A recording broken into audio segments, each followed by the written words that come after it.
बिहार में कैबिनेट के विस्तार को लेकर बयानबाजी जारी है। महागठबंधन में शामिल कांग्रेस 2 और मंत्री पद की मांग कर रही है। तमाम बयानबाजी के बीच राज्य के उप मुख्यमंत्री तेजस्वी यादव ने दिल्ली में मीडिया से कहा कि कांग्रेस नेता टीवी पर कैबिनेट विस्तार की मांग कर रहे हैं, लेकिन किसी ने मुझसे बात नहीं की। कांग्रेस नाम दे, हम विचार करेंगे।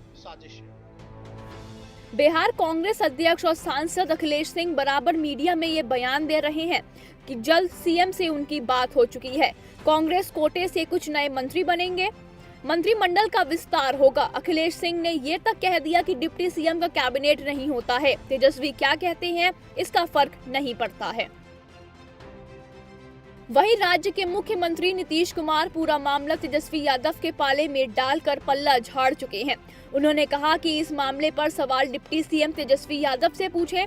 नया अलायंस हुआ है, किस साइड कितना होगा डिप्टी सीएम से पूछें।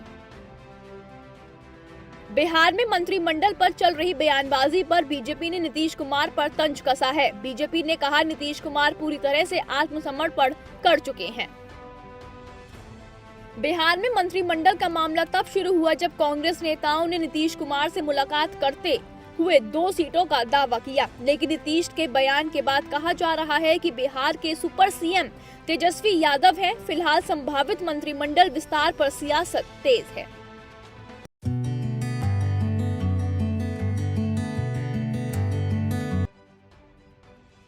इस साल के अंत में मध्य प्रदेश में विधानसभा चुनाव होने वाले हैं। ऐसे में चुनावों को देखते हुए यात्राओं का दौर भी शुरू हो गया है।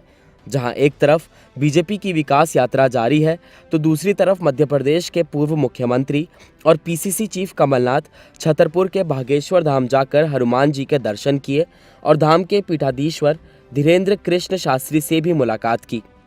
कमलनाथ ने मीडिया से बातचीत करते हुए कहा कि हम तो हनुमान जी के दर्शन करने आए हैं।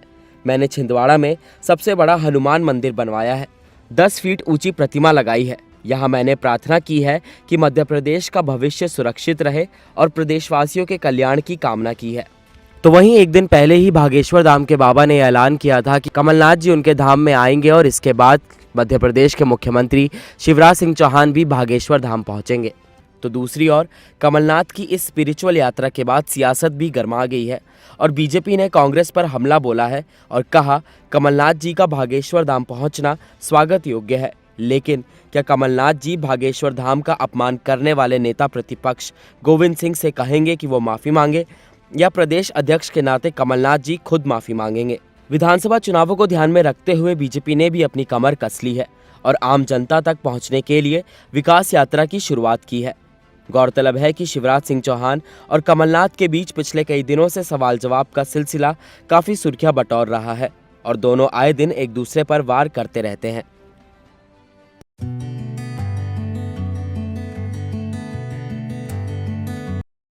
दिल्ली के बाद अब पंजाब में भी राज्यपाल और मुख्यमंत्री के बीच ठनती हुई दिखाई दे रही है। पंजाब के राज्यपाल बनवारी लाल पुरोहित ने 13 फरवरी को कई मुद्दे उठाते हुए मुख्यमंत्री भगवंत मान को चिट्ठी लिखी, जिसके बाद पंजाब की सियासत एकदम से गर्मा गई है। राज्यपाल बनवारी लाल पुरोहित ने चिट्ठी लिखकर कहा कि हाल ही में पंजाब सरकार ने जो प्रदेश के स्कूलों के प्रधानाचार्य को प्रशिक्षण के लिए सिंगापुर भेजा था, उनके चयन के लिए सरकार ने कौन सा क्राइटेरिया अपनाया? क्या अखबारों में विज्ञापन दिया गया? अब शिक्षक सिंगापुर से प्रशिक्षण लेकर लौट आए हैं। सरकार यह बताए कि सिंगापुर के दौरे के दौरान उनकी यात्रा, रहने और खाने पीने का कितना खर्च आया है, और अगर सरकार सवालों का जवाब 15 दिनों के अंदर नहीं देती है तो वे कानूनी सलाह के लिए बाध्य होंगे। राज्यपाल के पत्र का जवाब मुख्यमंत्री भगवंत मान ने ट्वीट कर दिया और कहा कि राज्यपाल द्वारा उठाए गए सभी मुद्दे राज्य सरकार के अधिकार क्षेत्र में आते हैं। मैं और मेरी सरकार 3 करोड़ पंजाबियों के लिए जवाबदेह है, केंद्र सरकार द्वारा नियुक्त किए गए राज्यपाल के लिए नहीं।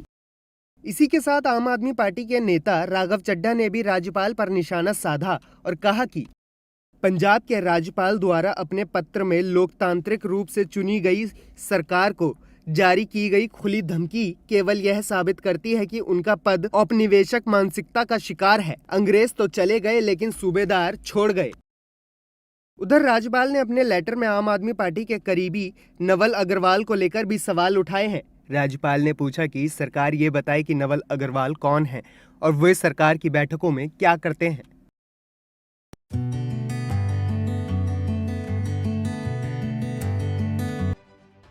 पुलवामा में हुए टेरर अटैक को 4 साल पूरे हो गए हैं। देश भर ने जवानों की शहादत को याद किया। प्रधानमंत्री मोदी ने कहा कि हम हमारे उन वीर नायकों को याद करते हैं जो पुलवामा में शहीद हो गए थे। हम उनके बलिदान को कभी भूल नहीं पाएंगे। उनका साहस हमें एक मजबूत और विकसित भारत बनाने के लिए प्रेरित करता है। इसी के साथ केंद्रीय रक्षा मंत्री राजनाथ सिंह ने कहा कि साल 2019 में पुलवामा में हुए आतंकी हमले में अपना बलिदान देने वाले बहादुर जवानों के प्रति मैं अपनी श्रद्धांजलि अर्पित करता हूं। ये देश वीर गति को प्राप्त हुए इन जवानों के साहस और बलिदान को नमन करता है। उनके परिवारों के साथ पूरा देश मजबूती के साथ खड़ा है। कांग्रेस नेता राहुल गांधी ने ट्वीट कर एक फोटो शेयर करते हुए लिखा कि पुलवामा आतंकी हमले के वीर शहीदों को भावपूर्ण श्रद्धांजलि। उनका सर्वोच्च बलिदान भारत हमेशा याद करता रहेगा। वहीं कांग्रेस नेता दिग्विजय सिंह ने शहीदों को याद करते हुए राजनीति भी कर दी और लिखा कि आज के दिन हम उन 40 सीआरपीएफ जवानों को श्रद्धांजलि देते हैं जो पुलवामा में खुफिया जानकारी की विफलता के कारण शहीद हो गए। मुझे उम्मीद है कि सभी शहीद परिवारों का उपयुक्त रूप से पुनर्वास कर दिया गया है। तो उधर बीजेपी प्रवक्ता शहजाद पूनावाला ने दिग्विजय सिंह पर हमला बोला। बता दें 14 फरवरी 2019 को जैश ए मोहम्मद के एक आतंकवादी ने श्रीनगर जम्मू नेशनल हाईवे पर केंद्रीय रिजर्व पुलिस बल यानी सीआरपीएफ के काफिले पर हमला किया था। दरअसल ये काफिला विस्फोटक लेकर जा रहा था, जिस दौरान आतंकवादियों ने एक वाहन को टक्कर मार दी थी। हमले में सीआरपीएफ के करीब 40 जवान शहीद हो गए थे।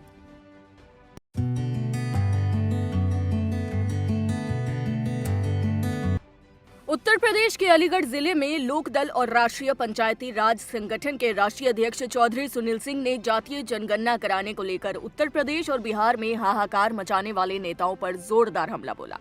उन्होंने किसी का नाम लिए बगैर कहा कि अब उत्तर प्रदेश और बिहार के कुछ नेता के पास मुद्दा नहीं बचा है और उनकी राजनीति खत्म हो चुकी है। तो वहीं सपा विधायक रविदास मेहरोत्रा ने जातिगत जनगणना का समर्थन किया और इसके फायदे बताए। उन्होंने कहा कि समाजवादी पार्टी ये चाहती है कि जातीय आधार पर जाति जनगणना हो, जिसकी जितनी हिस्सेदारी उसकी उतनी भागीदारी। हम लोग जाति जनगणना कराने के लिए उत्तर प्रदेश में संघर्ष करेंगे। जातिगत जनगणना मुद्दे पर बीजेपी ने भी अपनी प्रतिक्रिया दी। दरअसल उत्तर प्रदेश और बिहार में जातीय जनगणना को लेकर आवाज उठ रही है। कुछ राजनीतिक दल इसका समर्थन कर रहे हैं। जातीय जनगणना को लेकर देश में राजनीति तेज है। बिहार में इसको लेकर 1 जून को सर्वदलीय बैठक होने वाली है। ये एक ऐसा मुद्दा है जो देश में समय समय पर नेताओं की ओर से उठाया जाता है। एक तबका चाहता है कि देश में जाति जनगणना हो, दूसरा इसका विरोध करता है। पार्टीगत बात करें तो देश की सत्ता में रही 2 बड़ी पार्टी कांग्रेस और बीजेपी इसके खिलाफ रही है, जबकि छोटी पार्टियां, खासकर जातिगत लामबंद होने वाली पार्टियां इसकी मांग लगातार करती रही हैं।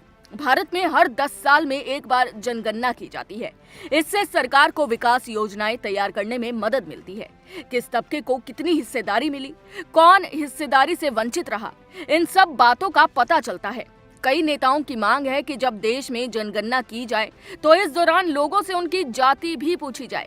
इससे हमें देश की आबादी के बारे में तो पता चलेगा ही, साथ ही इस बात की जानकारी भी मिलेगी कि देश में कौन सी जाति के कितने लोग रहते हैं। सीधे शब्दों में कहें तो जाति के आधार पर लोगों की गणना करना ही जातीय जनगणना कहलाता है।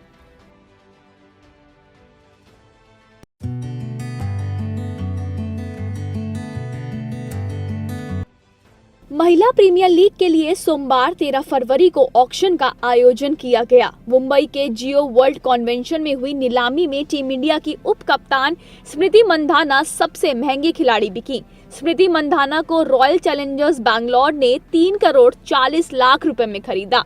इसी के साथ ऑस्ट्रेलिया की एशली गार्डनर को गुजरात जायंट्स ने 3 करोड़ 20 लाख रुपए में खरीदा। इसी के साथ इंग्लैंड की नैटली सीवर मुंबई इंडियंस का हिस्सा बनी, जिनको 3 करोड़ 20 लाख रुपए में खरीदा गया। सोमवार को करीब 6 घंटे चली नीलामी में 87 खिलाड़ी खरीदी गयी। इनमें 30 विदेशी और 97 भारतीय खिलाड़ी शामिल रहीं। दिल्ली, गुजरात और बेंगलुरु ने सबसे ज्यादा 18 खिलाड़ी खरीदे, जबकि यूपी ने सबसे कम 16 खिलाड़ी खरीदे। वहीं मुंबई ने 17 खिलाड़ियों को अपनी टीम में शामिल किया। 5 टीमों ने ऑक्शन में 59 करोड़ 50 लाख रुपए खर्च किए। कुल 20 खिलाड़ी करोड़पति बनी, इनमें 10 विदेशी और 10 भारतीय रहीं। अंडर 19 विमेन्स वर्ल्ड कप जीताने वाली भारतीय टीम की 6 खिलाड़ी बिकी। इनमें यूपी ने श्वेता को 40 लाख, पार्श्वी चोपड़ा और बैटर यशश्री को 10-10 लाख रुपए में खरीदा। दिल्ली ने तेज गेंदबाज तितास साधु को 25 लाख, मुंबई ने सोनम यादव को 10 लाख और गुजरात ने शबनम शकील को 10 लाख रुपए में खरीदा। इसी के साथ भारत की जेमिमा रॉड्रिगेज को 2 करोड़ 20 लाख रुपए में और शेफाली वर्मा को 2 करोड़ रुपए में दिल्ली कैपिटल्स ने खरीदा। भारत की दीप्ति शर्मा को यूपी वॉरियर्स ने 2 करोड़ 60 लाख रुपए में खरीदा। भारत की रेणुका सिंह को आरसीबी ने 1 करोड़ 50 लाख रुपए में खरीदा। इंडियन विमेन्स टीम की कप्तान हरमनप्रीत कौर को मुंबई इंडियंस ने 1 करोड़ 80 लाख रुपए में खरीदा। ऑक्शन से ठीक पहले बीसीसीआई अध्यक्ष रॉजर बिन्नी और सचिव जयशाह ने विमेन्स प्रीमियर लीग यानी कि WPL का ऑफिशियल लोगो भी लॉन्च किया। लोगो में एक महिला बैटर शॉट लगाती हुई नजर आ रही है। WPL के पहले सीजन का आयोजन 4 से 26 मार्च तक मुंबई में किया जाएगा, जिसमें 5 टीमें हिस्सा ले रही हैं। Royal Challengers Bangalore, Mumbai Indians, Gujarat giants, Delhi Capitals और यूपी वॉरियर्स।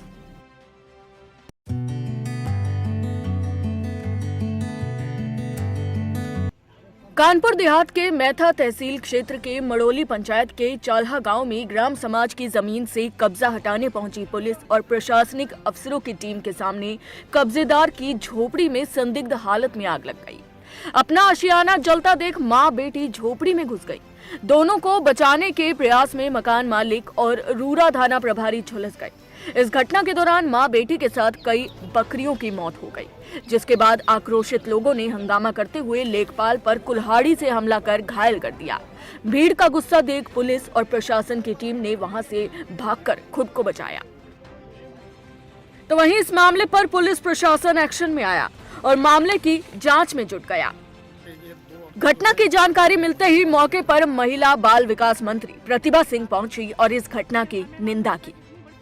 इस घटना के बाद प्रदेश का सियासी पारा गर्मा गया है और समाजवादी पार्टी ने योगी सरकार पर हमला करते हुए ट्वीट किया कि निर्दोषों की हत्या कर रहे अत्याचारी, बुलडोजर सरकार के अधिकारी। कानपुर के मड़ोली गांव में बुलडोजर कार्रवाई के चलते लगी आग में मां बेटी की जलकर हुई मौत। मौके से फरार हुए अफसर शर्मनाक। आरोपी डीएम एसडीएम लेखपाल पर धारा 302 के अंतर्गत हो मुकदमा। मृतकों के परिजनों को मुआवजा दे सरकार। तो वहीं समाजवादी पार्टी के बाद कांग्रेस ने ट्वीट कर योगी सरकार पर हमला बोला और लिखा कि यूपी में तानाशाही चरम पर है। कानपुर में ब्राह्मण परिवार का मंदिर तोड़ दिया गया, घर पर बुलडोजर चला दिया गया। ब्राह्मण परिवार अधिकारियों के आगे गिड़गिड़ाता रहा, एक ना सुनी गई। आखिर में परेशान होकर घर की महिलाओं ने खुद को आग लगा ली, मौत हो गई। योगी के बुलडोजर ने 2 जान ले ली। वहीं परिवार लगातार अपनी मांगों को लेकर अड़ा रहा। इसमें 50 लाख परिवार के मुआवजे, घर के 2 बेटों के लिए सरकारी नौकरी, उत्तर प्रदेश के मुख्यमंत्री योगी आदित्यनाथ से तत्काल प्रभाव से मुलाकात और साथ ही परिवार को आजीवन पेंशन की मांग रखी है। वहीं कानपुर देहात पुलिस ने 11 नामजद लोगों के साथ साथ कई अज्ञात लोगों के खिलाफ मुकदमा दर्ज कर दिया है। इस मुकदमे में कानपुर देहात के मैथा तहसील के एसडीएम ज्ञानेश्वर प्रसाद लूंगा, थाना प्रभारी दिनेश गौतम और लेखपाल अशोक सिंह को मुख्य आरोपी बनाकर 307, 302 जैसी गंभीर धाराओं में मुकदमा दर्ज कर दिया है।